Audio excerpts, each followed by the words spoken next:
Old people vote more than anybody. Their demographic crushes the rest when it comes to voter participation. And who comes in last time after time? You guessed it, young people. Since voting age was lowered from 21 to 18 back in 1970, there's been almost a steady decline in youth voter participation. And that's a problem because studies have shown that voting is habit forming.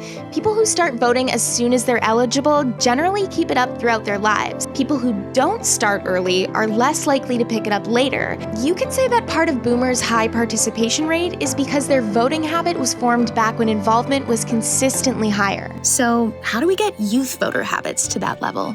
First thing, boost community awareness. Back in the day, media was a lot more homogenous. Everybody basically watched the same 5 channels and read the same 5 newspapers. So if there was an election going on, it was everywhere. Everybody knew what was happening, which is likely why past voter rates were so high. But as time went by, technology curated the information we were receiving, sometimes without us even realizing it, which definitely fractured that baseline of universal information. And I'm sure campaign managers probably think they can reach youth on social media, but let's be real, you can't just pop an ad on TikTok and then all of a sudden I'm gonna care about roads.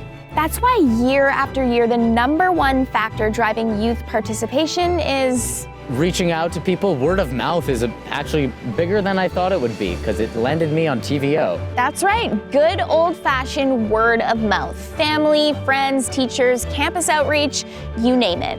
One of the best things you can do for democracy is tell your friends you're voting and drag them along with you. Second thing, embrace a little bureaucracy. A 2015 youth survey found that one of the greatest hurdles to voting was access. Youth were less likely to receive a voter card in the mail, and they were less aware of the ways to register to vote. So, how do you get that voter card?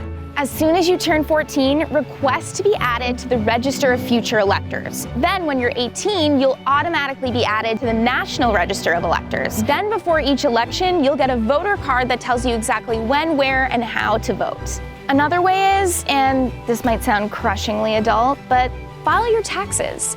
The biggest source of info for the Register of Future Electors is the Canadian Revenue Agency. So no matter what your summer job is, if you file your taxes and check off that Elections Canada box, you'll be automatically added to the list.